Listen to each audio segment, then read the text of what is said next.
बिल्कुल। आज इंदिरा गांधी नहर पे वन और अभ्यारण्यों पे मांगों पे चर्चा हुई है। मैं आपको बताना चाहूंगा कि मैं सीमांत के उस क्षेत्र से आता हूं जहां पर इंदिरा गांधी नहर की कल्पना जहां के लिए 1957 में की गई। 1957 में जब इंदिरा गांधी नहर सिंचाई परियोजना की कल्पना की गई थी, तब ये सोचा गया था कि देश के आखिरी हिस्से तक हम पानी पहुंचाएंगे।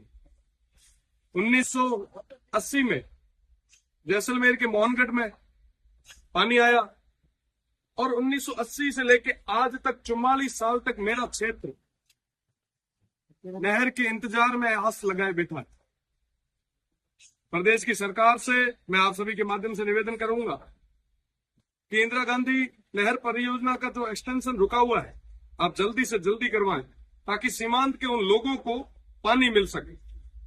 आपको बताना चाहूंगा कि जैसलमेर के गुंजनगढ़ गांव के बाद में इसका एक्सटेंशन नहीं हुआ और सीमांत के उन लोगों की जो आजीविका है वो पशुपालन पे है। अगर वहां तक पानी पहुंचेगा तो वहां पे खेत खलिहान भी होंगे, किसानों की आय भी बढ़ेगी।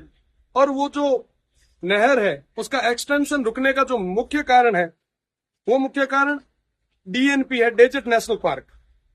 आपको बताना चाहूंगा कि 1980 में एक नोटिफिकेशन आया और उस नोटिफिकेशन के बाद में डीएनपी क्षेत्र को नोटिफाई किया गया। डीएनपी क्षेत्र के अंदर लगभग 3162 वर्ग किलोमीटर क्षेत्र है और जिसका 1962 वर्ग किलोमीटर क्षेत्र जैसलमेर का और 1200 वर्ग किलोमीटर क्षेत्र बाड़मेर का है। 185 राजस्व गांव इसके अंदर है। आप विश्वास मानेंगे कि 1980 के बाद में ना आबादी भूमि बढ़ी, ना किसी तरीके का नया डेवलपमेंट हुआ। आज क्योंकि वन एवं अभ्यारण्य की भी बात हो रही है, मैंने आज सरकार से निवेदन भी किया है, मंत्री जी से भी निवेदन किया है कि उस क्षेत्र में उन 185 राजस्व गांवों में मूलभूत सुविधा पहुंचाने का काम हम लोगों को करना चाहिए। आप विश्वास मानेंगे कि अभी तक वहां के किसानों को किसी भी तरीके का केसीसी या ऋण उठाने की कोई सुविधा नहीं दी गई है। वो ऋण नहीं उठा सकते, वो कोई लोन नहीं ले सकते, वो बेच नहीं सकते, वो किसी भी जमीन को हस्तांतरित नहीं कर सकते।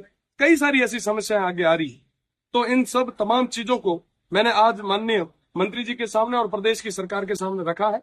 साथ ही साथ मोबाइल टावर, आप देखेंगे कि साहब एक दिन के लिए अगर मोबाइल टावर या कोई रेंज या कोई जब परीक्षा होती है तो एक दिन के लिए जब मोबाइल टावर को ब्लॉक किया जाता है, इंटरनेट को बंद किया जाता है, तो हमारे युवा भाई खाना पीना छोड़ देते हैं। उस स्थिति में आप सोचिए, आप विचार कीजिए, आप कल्पना कीजिए कि साहब उन लोगों के क्या हाल होंगे जिनके पास अभी तक मोबाइल नेटवर्क नहीं पहुंचा। लाइट की हम बात करें तो अभी सब हाहाकार मचा रहे हैं कि साहब हर जगह कटौती हो रही है।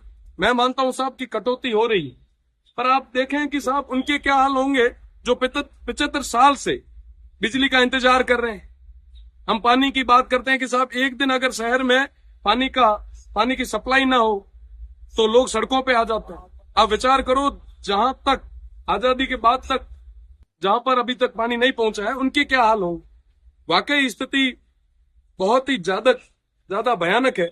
मैं कहना चाहूंगा मंत्री जी से भी, मैंने मंत्री जी से भी निवेदन भी किया कि एक बार आप आए और उस क्षेत्र को देखें। आप देखेंगे कि भारतमाला जैसा प्रोजेक्ट वहां पे जाके रुक गया।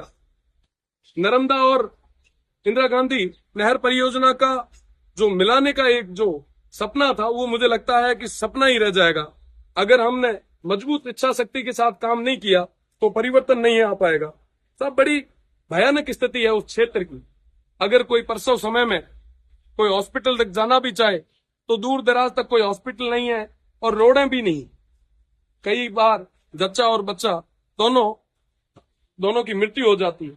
वाकई स्थितियां बहुत खराब है। मैं आपको निवेदन करना चाहूंगा आपके चैनल के माध्यम से, मैं उन गांवों का नाम लेना चाहूंगा जिन गांवों का नाम इस राजधानी में आज तक किसी ने नहीं लिया। गडरा रोड आपको बता दूं कि सीमांत की आखिरी पंचायत समिति है और गडरा रोड से 1 किलोमीटर बाद इंटरनेशनल बॉर्डर शुरू हो जाता है।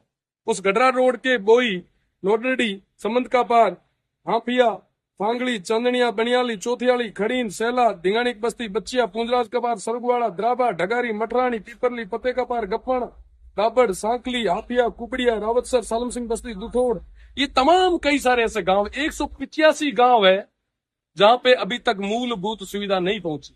हम बंद एसी के कमरे में सब तरीके की बातें कर लेते हैं, पर जरूरत है उन क्षेत्र को आगे तक ले जाने की। बिजली नहीं पहुंची, पेयजल नहीं है, आबादी भूमि नहीं है, किसी भी तरीके की कोई सुविधा नहीं पहुंची। तो वन एवं पर्यावरण की मांगों पे सबसे बड़ी मांग मुझे लगता है हमारी है। और इंदिरा गांधी नहर सिंचाई परियोजना की बात हो रही थी, तो इंदिरा गांधी सिंचाई परियोजना एक्सटेंशन होना चाहिए और सीमांत के आखिरी गांव तक पानी पहुंचना चाहिए। आपके माध्यम से पुनः मैं मंत्री जी से निवेदन भी करूंगा कि एक बार, आप बहुत संवेदनशील है, एक बार आप उस क्षेत्र का जायजा लें और निश्चित रूप से हम सब मिलकर सामूहिक प्रयास के साथ में एक बदलाव लाएं। बहुत बहुत